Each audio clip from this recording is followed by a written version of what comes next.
¿Cómo están? ¿Cómo ha iniciado su semana? Pues quiero hablar un poco sobre lo que pasó en el Senado la semana pasada, donde pues Ricardo Monreal logró una victoria sorprendente.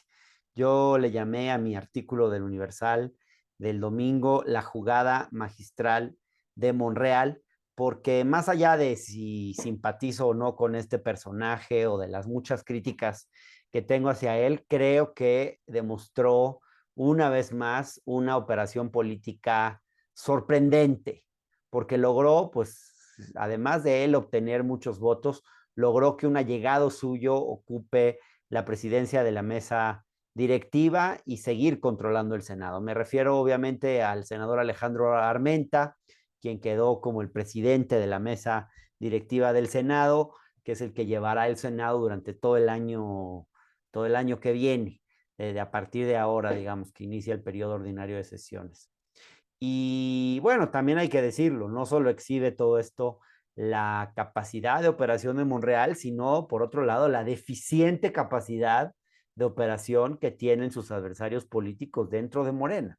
El triunfo monrealista, por pasajero que pueda ser, creo que no deja de merecer reconocimiento, porque ni con el presidente López Obrador dándole la espalda, ni con la Secretaría de Gobernación operando en contra suya, lograron vencer a Ricardo Monreal.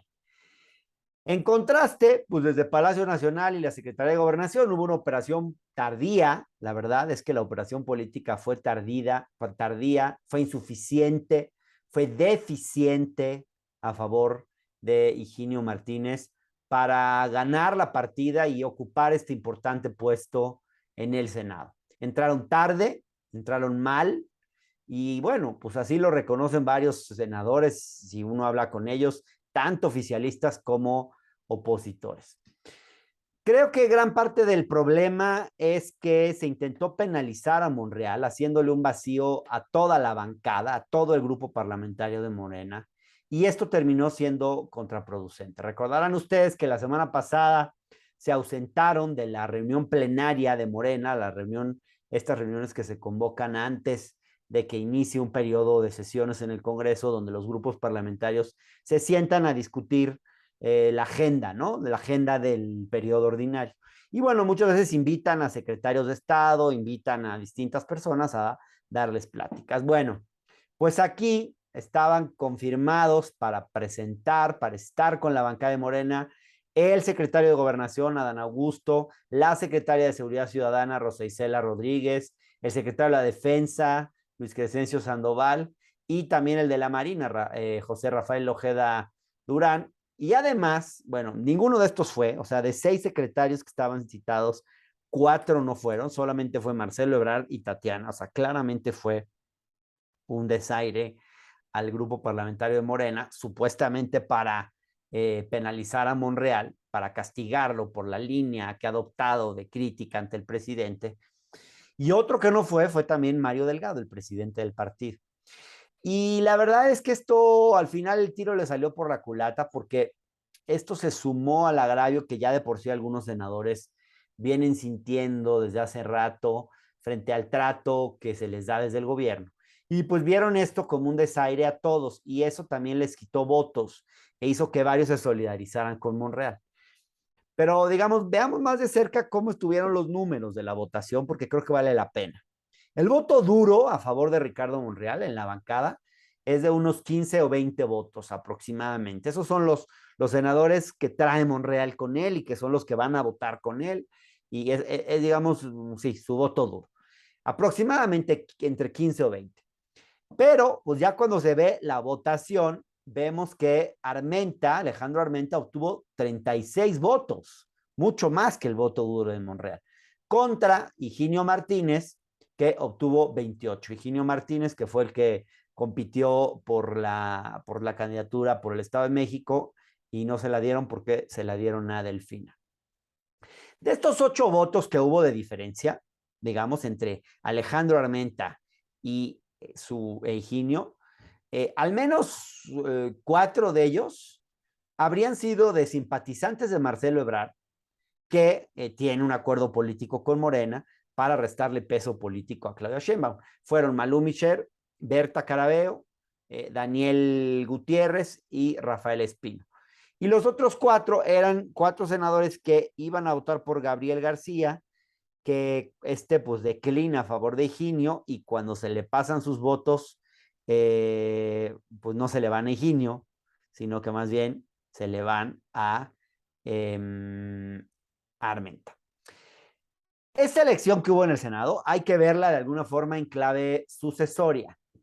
Si Armenta de alguna forma era la ficha de Ricardo Monreal, Higinio era la ficha de Claudia Sheinbaum, que tristemente vemos aquí cómo aparece como la principal derrotada, como un perfil sin operadores políticos suficientemente truchos en la política real, y donde pues hoy no queda muy claro qué tan lejos va a poder ir Claudia Sheinbaum con operadores de ese tipo.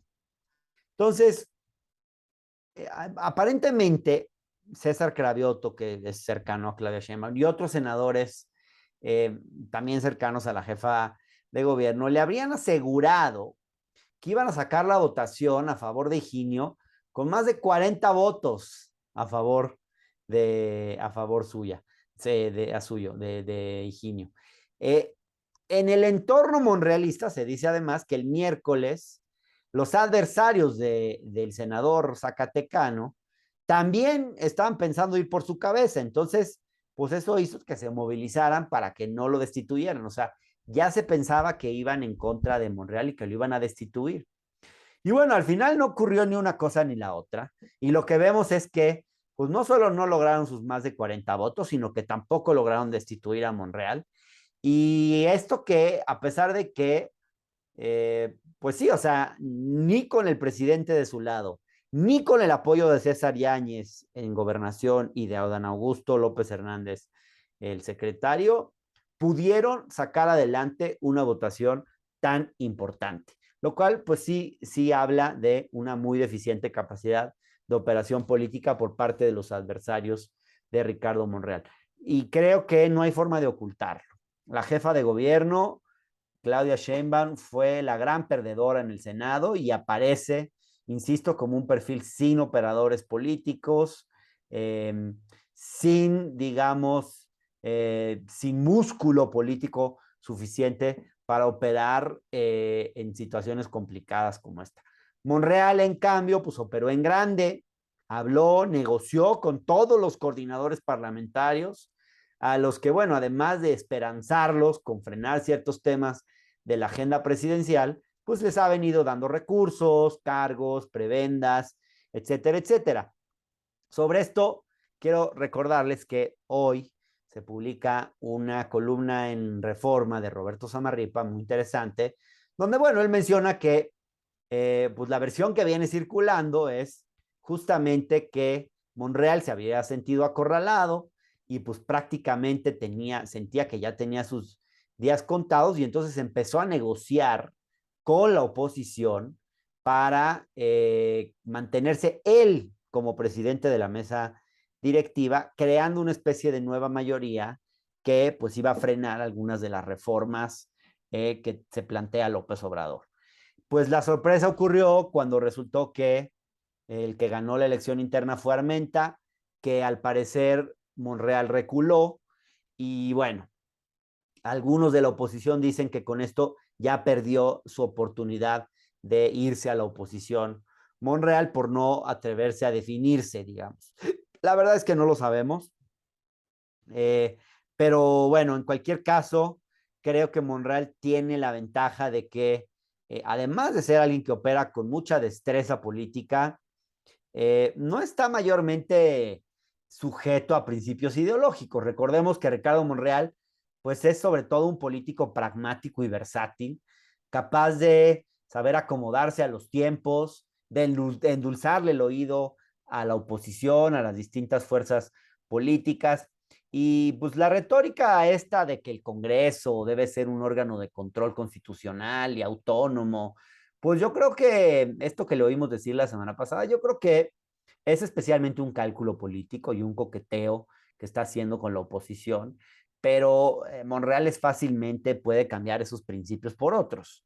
Eh, Eso creo que pues obviamente le da esa desfachatez de alguna forma, pues le da más facilidades, ¿no? Lo coloca más como un político profesional de alguna manera. En cualquier caso, bueno, Monreal salió a medir sus fuerzas y a exhibir su destreza y la verdad es que la jugada le salió bien. Fue una jugada especialmente magistral porque pues no rompió con el gobierno, hasta ahora no ha roto, o sea, deja ese puente, pero al mismo tiempo tampoco rompió con el bloque opositor. Yo creo que todavía, en mi opinión, eventualmente podrá obtener réditos de ahí. Ahora, sí hay que preguntarnos, ¿qué tan duradera podrá ser esta victoria de Monreal? Este, ¿Podrá aportarle algo en concreto? Y sobre todo, creo que la gran pregunta que queda en el aire es si estará dispuesto el presidente de la República y el secretario de Gobernación a tolerar que la bancada de Morena en el Senado pues la encabece a alguien que ya demostró que puede desafiar al presidente cuando se le antoje. Pues bueno, eso es parte de lo que veremos próximamente. Gracias, gracias y si quieren, échenle un ojo a mi columna, La jugada magistral de Monreal, que está publicada en el Universal, que pueden encontrar ustedes en mi página web www.hernangomez.com.mx, donde están todos mis contenidos, en mi página de Facebook también, que los invito a suscribirse, en mi fanpage, ahí pueden encontrar todos mis contenidos están ahí, pequeños videos, algunos más largos, ahí subo todo lo que escribo y todo lo que hago. Entonces, bueno, pues ahí síganos y nos estamos viendo. Un abrazo y bonita semana.